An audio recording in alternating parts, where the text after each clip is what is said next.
Good evening. On behalf of my wife Jean, looking resplendent in her fascinator,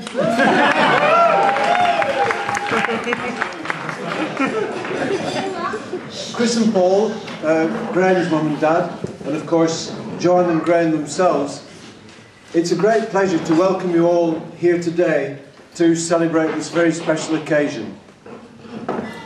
Many of you have travelled long distances to get here today, from London and the southeast, seems a long way to me anyway, Cambridgeshire, West Devon, East and West Midlands, Lancashire, Northumberland, but I think the first prize must go to Rachel, who's travelled all the way from Argentina.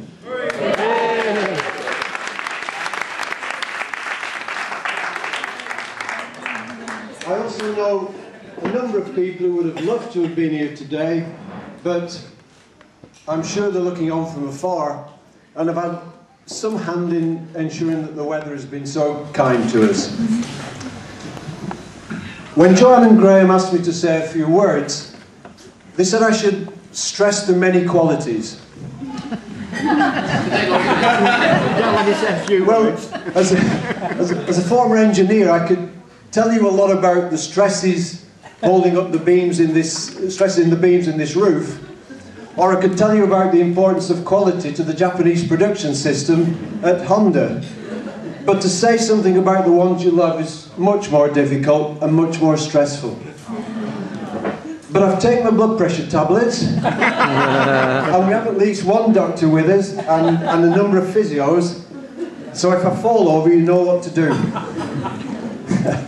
Now, historically, the 20th of June is a very important day.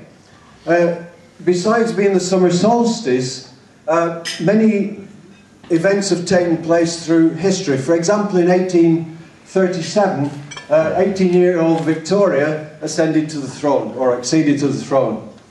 In 1819, for the engineers again amongst us, the steamship Savannah was the first steam-powered vessel to cross the Atlantic. Unfortunately, due to a fuel shortage, nothing changes, it had to complete most of the journey under sail. For Barry this, in 1756, I'm sure he knows what happened in 1756. Oh, yeah. Go on, Barry.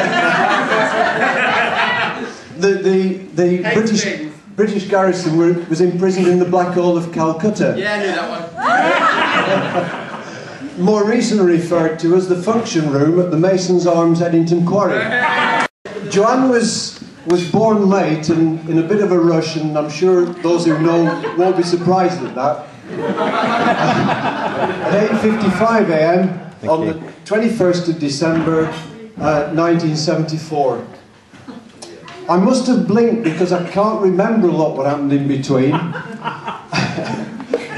But it really is lovely to see you today. I'm so proud, as I'll talk about that later on. Such a lot has happened in the meantime.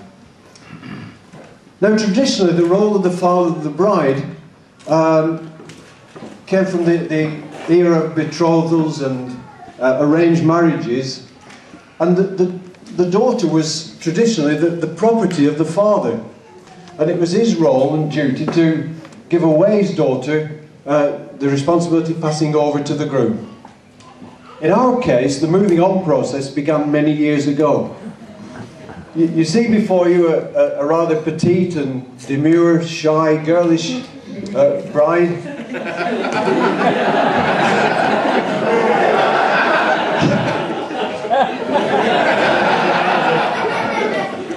But she has a great inner strength and great resilience, and perhaps because of family circumstances, grew up to be extremely independent and self-sufficient.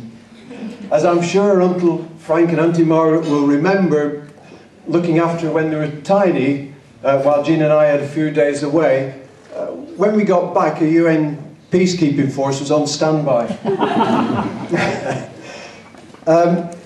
When she was at school, she had an annoying habit of only asking me questions about things that she knew I knew nothing about. In 1993, she went up to Exeter, and I remember after a long journey, we unloaded the car and expecting a cuppa or at least a walk around the campus, She dismissed us with a cheery wave and had disappeared by the time we turned the car round. And then after uni she went off to South America, from where all contact with the outside world ceased for 6 months, until we got a call asking us to pick her up at Heathrow. In the meantime, we heard about every natural disaster that God can throw at us. Earthquakes, volcanoes, landslides, and a few man-made ones, including an uprising in Peru while she was there. When she got back, she said, what was all the fuss about? Well, it didn't seem that way to Jean and I. Despite her independent nature, I'm sure you'll all agree that Joanne is a very sensitive person, who is extremely loyal to her friends, as I'm sure you'll all agree. Hear, hear. A few weeks ago, we were walking through a garden in Bridgenorth, and we bumped into some parents of a friend of Joanne's, who, after asking how the wedding was going, remarked that Joanne's a very special person who deserves the very best. I spent the next few minutes pretending I had hay fever, and that the lump in my throat was due to some lemon drizzle cake or something, but it really wasn't extremely moving. Over the years, Joanne has given us so much pride, so much pleasure, but none more so than walking her through the garden this afternoon. Thank you, Joanne.